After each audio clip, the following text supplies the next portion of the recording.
iku. Apa? Barang ora tatin lho nakalin lho. Aduh. Iya ngapa? Endi to? Endi ndelok? Allah, ojo. Ora weruh. Senengen kowe engko. Madepe rono mbok madep rene aku ben weruh. Ora apa wayang golek bake angel, Tin. Penak wayang kulit. Hah? Wayang kulit lek cekel langsung cek ngene iki. Jane ya penek wayang golek lho. Lah dadak ngrogoi kaya ngene iki. Ora malah tanganmu mlebu ora dirogoi ora iso obah teke. Ngono kuwi. Mulane wayang golek iki anu to, jogetane rak meng ngene-ngene iki to. Heeh. Regane grisi kuwi. Grisi ngapa? Ngono lho. Mergo dirogoi ya. Ngene ya Tin. Mergo dirogoi. Iya. ya. Soale kan di Ah iya, ini janjane ngene iki ora purna lho, Tin. Lah nggih. Kuwi nek buktine ngene iki baru dibuka ora enek apa-apane lho. Oh iya. Kayu. Kaya ngene iki. Ngono lho. Nek wayang golek dirogo ra anak papane. Nek ngono sah. Menawa tak rogoi sah. Kaya gelem dadi wayang golek ngono. Umpamane pas Pak Yoyok ora nggawa ndilah golekan isuk-isuk ngono kuwi. Kowe jejere Pak Yoyok ngene iki. Oke. Soale drijine nakal nyekel ngene tetep di ngono lho. Nggih, Mas Rudi. Nggih. Ugi menika nyuwun bajing loncat Mbak Tatin. Saking Mas Gondo, owner Audio Setia. Tampo Trisana. Nggih. Ana aman Tin nggih. Ana sawerane. Nggih. Sembah nuwun tali asihipun. Anu men setelan iki Mbak Lisa karo Mbak Tatin men jumeneng bareng ae. Iya, men ganti suasana. Ya, ya coba kaya apa? Tukung-tukung coba kaya apa Mbak Tatin dan Mbak Elisa Orjarus Halesu. Hoi.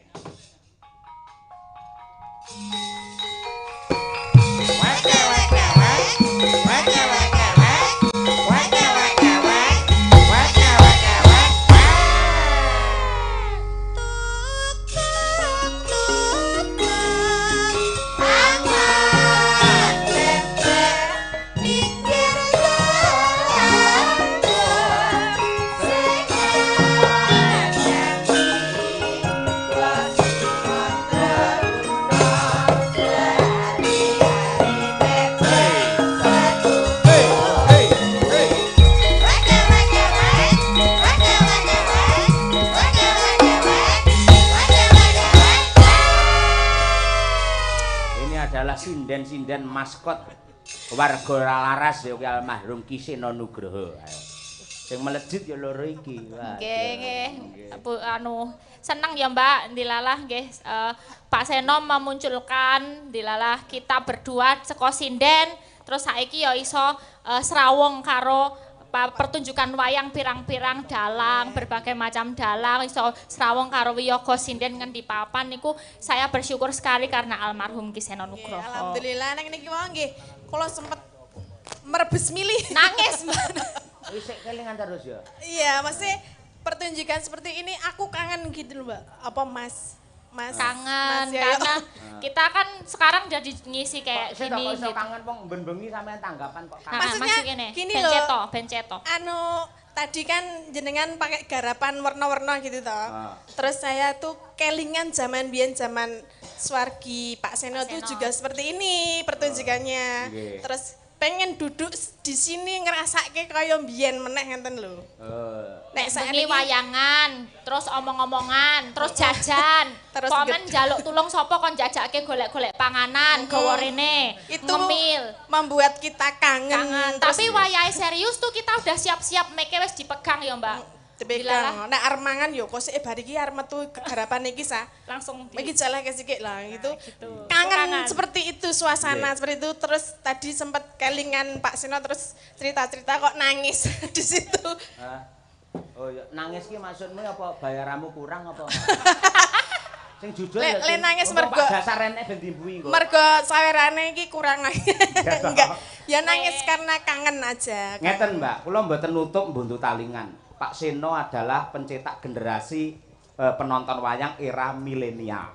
Nganti sakniki cah nom-nom teng YouTube nih do seneng wayang itu adalah perjuangan dari Ki Sena Nugroho. Mula nggih swarga langgeng kagem Ki Sena Nugroho. Allahumma amin. Nggih.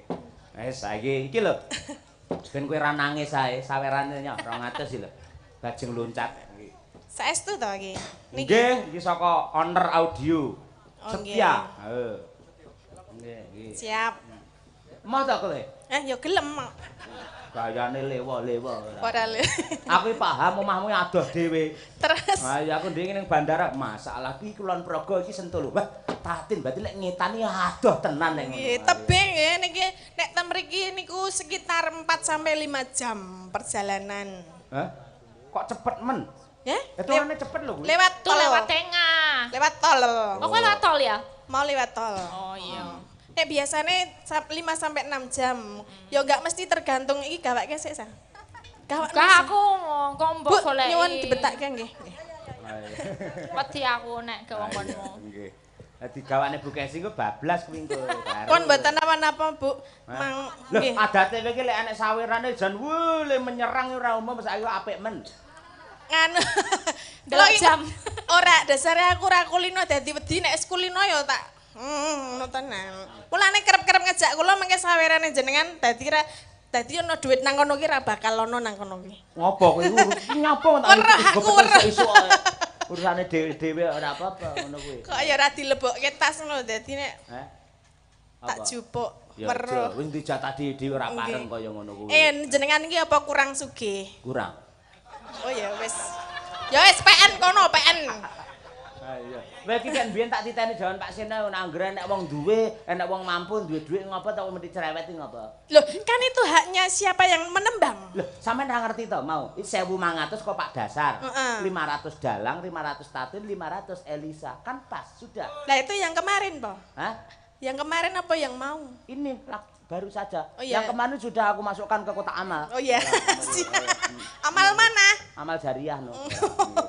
Ya wis PN ra apa-apa aku ikhlas. Ya kudu ikhlas. Ya jan jatahe dalange. Ngene lho awakmu iki kok ngomong ngene to mau apa wis lho sampeyan ora tau ngejak. Awakmu yang tak WA di telepon Bu Kesi mboten saged. Lah jenengan oleh ngejaki ya mbok kira-kira jadwal kula sing selong ngoten lho. Lek selo tak seseli ya. Ayo. Alah ya, ra apa-apa dicoba-coba ya. Ayo, tak tes tak sebule sik ora ya. Kaya Mas Udin mau. Mas Udin ini, Mas perutmu ketok lho, Mas. Nek nggon sing nyelempit-nyelempit tuh Mbak Tati. Kakimu ya ketok lho, Mas, kakimu. Tutupi, Mas. Mengko nek ana sing ingin lho, Mas. Ngene lek Madangkara Mas Udin sing gampang, lek Warga Laras lek Mas Solikin. Mas Solikin nggih. Iya, mirip padha ngono kuwi. Ah, beda nek iki ketoke klecam-klecem. Sik, nggih, Mbak Elisa aku tak nyuwun tulung ini Mbak Misaki ini kenapa kok moto nulis. Gimana sih lebih paham? Apa iki? Mau dinaikin apa enggak? Enggak diterangkan saja. Oh, diterangkan aja. Mbak Misaki ini kan sedang meneliti tentang wayang, terutama dalang perempuan penelitiannya. Nah, dalang perempuannya itu salah satunya saya. Terus saya itu kan selain dalang, saya lebih sering jadi bintang tamu.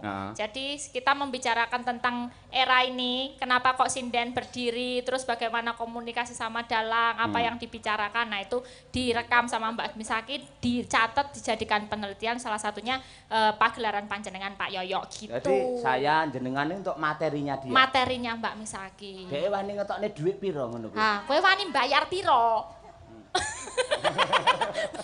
Dong ya basa Jawa. Dong ora basa Jawa. Dong iki raketang setetek-setetek iro do nyanto. Setitik-setitik. Setitik kok setitik. Ngerti. Bahasa Jawa ngerti ya? Oh, tapi sing ngoko-ngoko. Wani bayar piro ngerti ra? Wani bayar piro ngerti artine ra? Nah, kowe wani bayar piro? Wani piro? Mengguyu.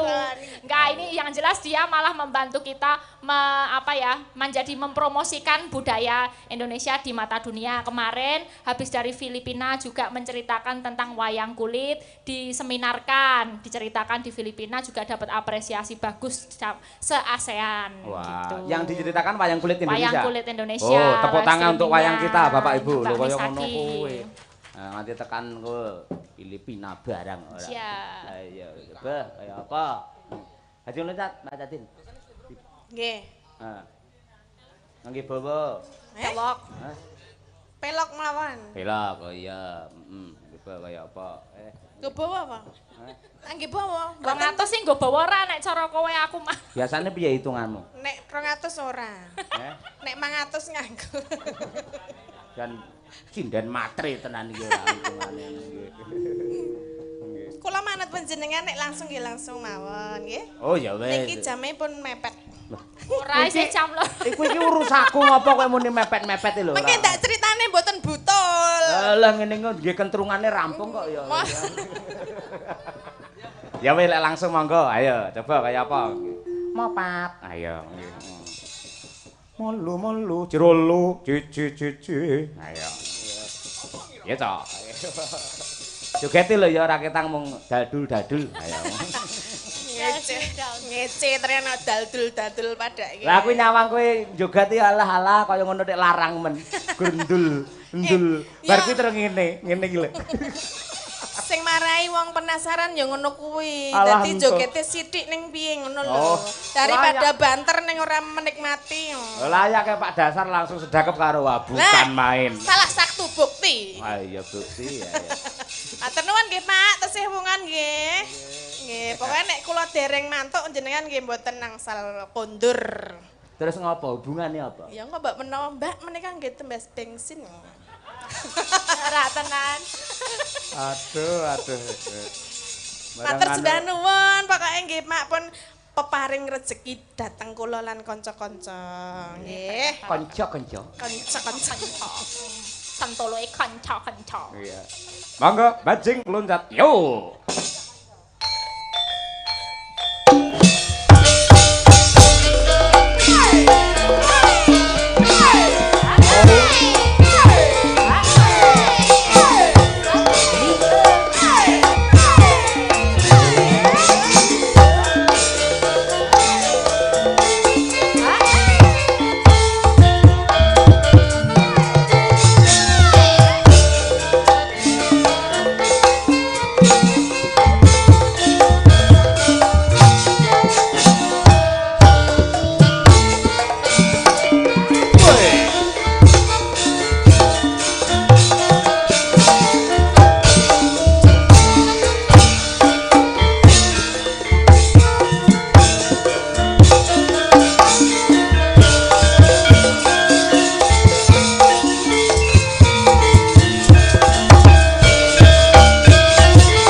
Kasadayana urip tetapi tanah undi takang kai kadiat dasa parwa negara alengka geraja Prabu Dasamuka Narusan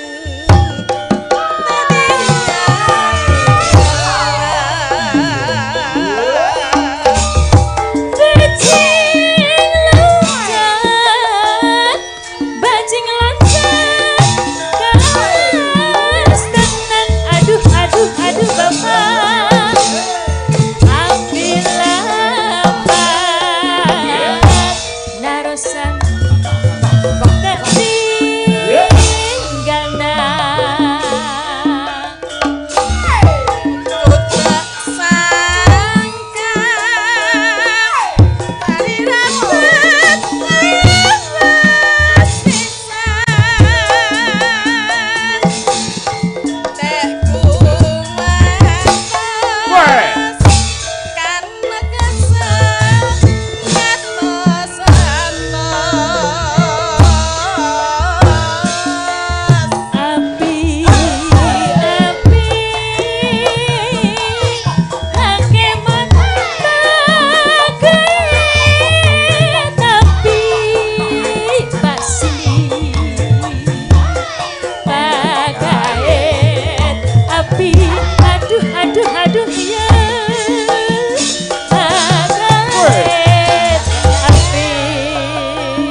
bajing loncat.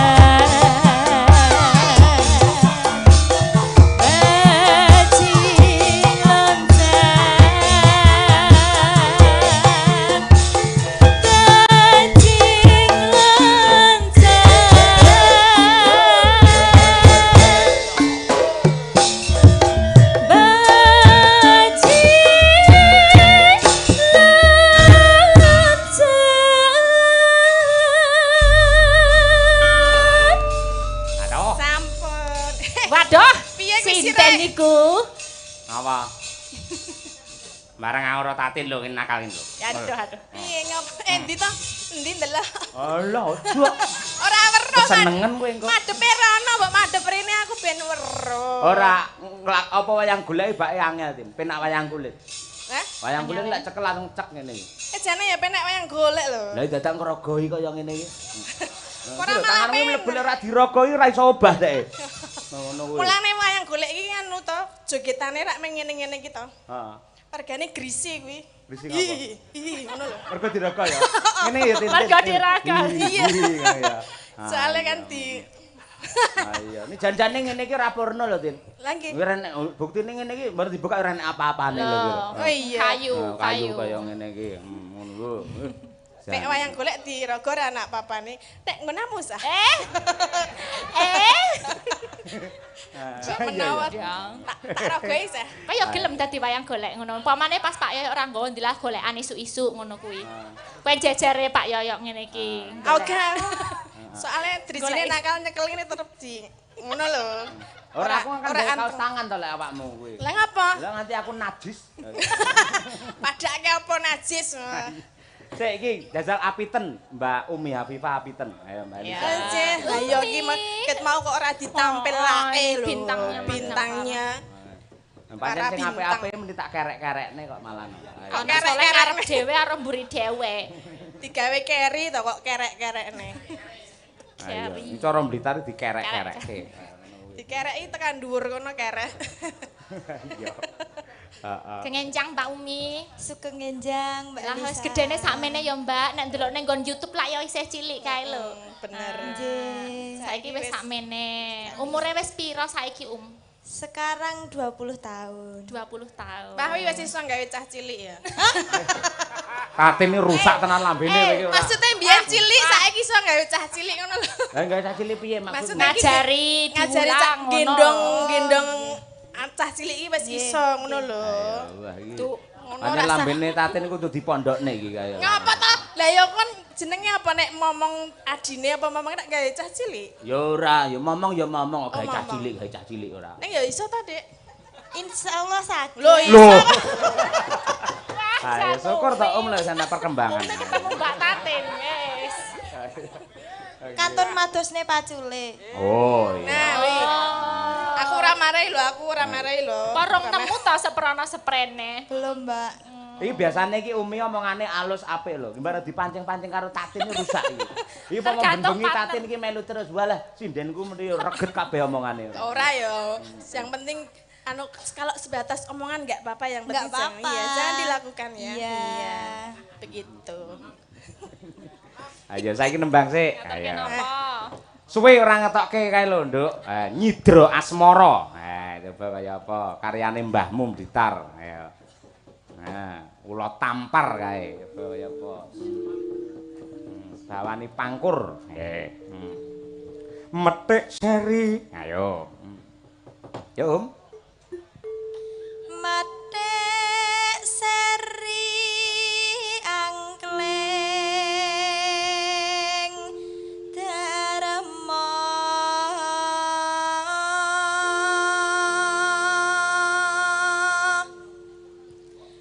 ana cerita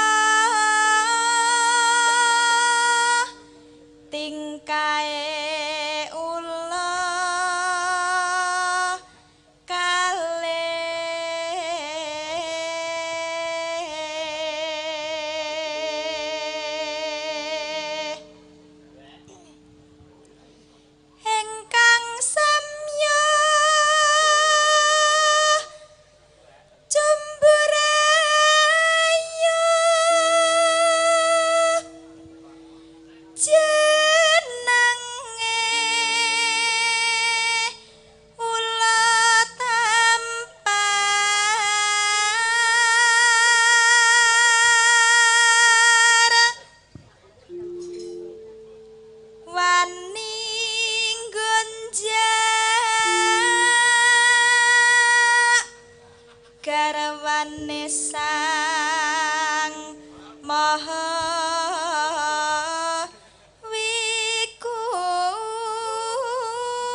Manis lingkuh lan ulali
Loh.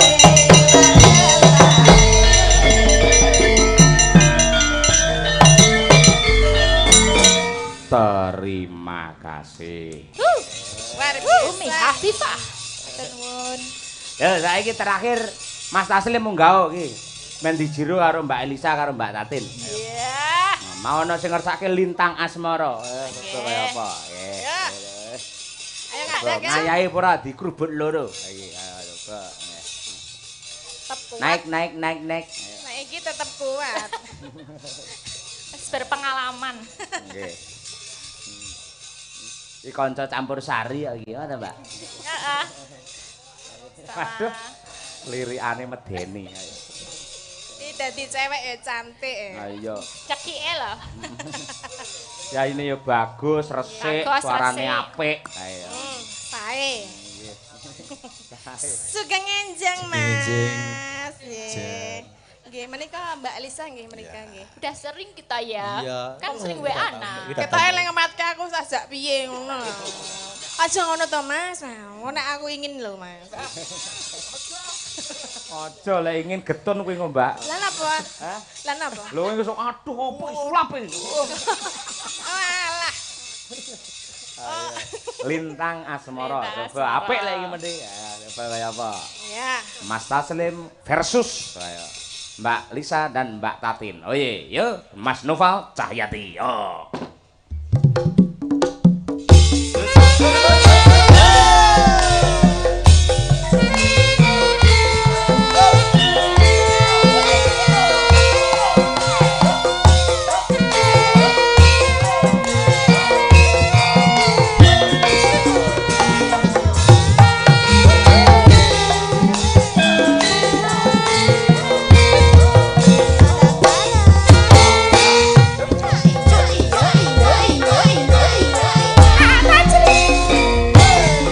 Siang pantara ratri mung eleng manis sing ati setiaku bisa anduweni marang sang Yasulasti. Rasa kangen hang liputi bulan dadi seksi upayane bakal balenjani janji sepaya bakti sepaya mati.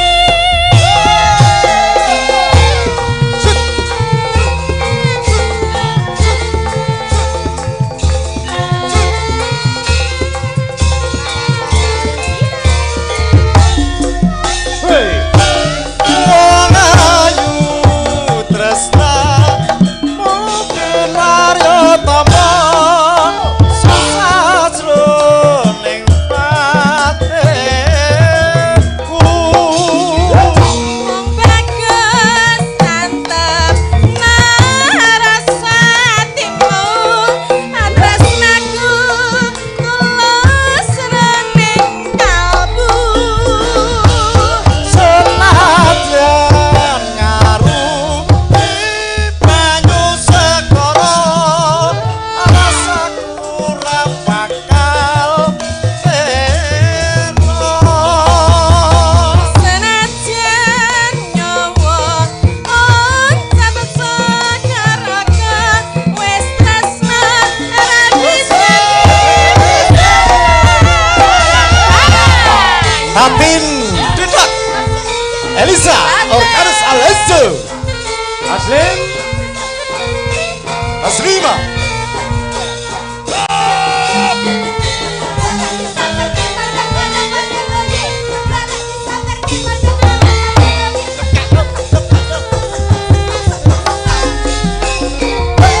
Siang pantara ratri wong eleng manis sing ati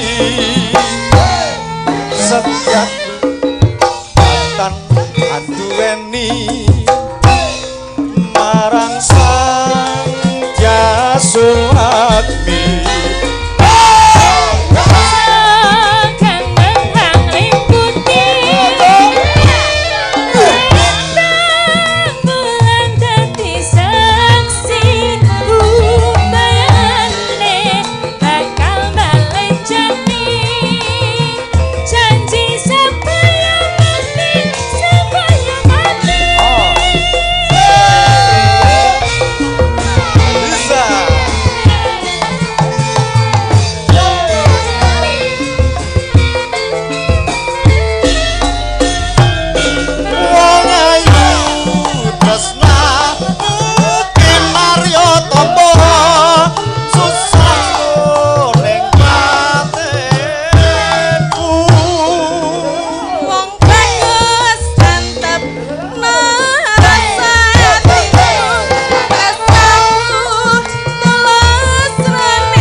Makasih. Wes, Pak. Wes. Iya, iya. Maaf ya. Suwe ndak kapok. Ayo, aku seneng sing suwe. Anyelne tenan bocah iki. Mas sesuk meneh-meleh nggih. Amin. Nggih. Mugi-mugi insyaallah saged pinanggih malih. Jinan kali Mas Tulus Bian. Nggih. Salam nggih. Teng tol ngati-ati. Ya, kudu waspada, aja nganti ngantuk, lek ngantuk leren. Siap. Nggih. Ya wonten lepatin nyuwun pangapunten saestu nggih. Biasane lek sinden ngene mesti wonten lepate kok ditutupi Ya apa iki kan biasane? ya engko ndak Biar sopan. ndak weruh kolam renang. Kata kelepatnya pangapunten lho. Sih. Nggih, sehat selalu nggih, Mbak. Makasih. Amin, sudah amin, mendukung. Sih. Lanjut lagi. Mbak Lisa, terima kasih. Ya, saya juga terima kasih banyak. Saya selalu Ayo, akan Gus merindukanmu kapan saja. Aku ora po, aku ora. Yo ya, iya. Iki arep perpisahan dadakake mulih kok dadak muni kata-kata niki lho. Merindukan dalam pementasan. Mentasan. Kilo pikiranku wis aneh-aneh iki kata-kata. Terima kasih, pokoknya terima kasih. Selamat sukses kagem Ibu Nyai Ismi lan ugi Bapak Arba. Semerambahipun ingkang dipun khitanaken mboten langkung dumateng sedaya para sutresna budaya.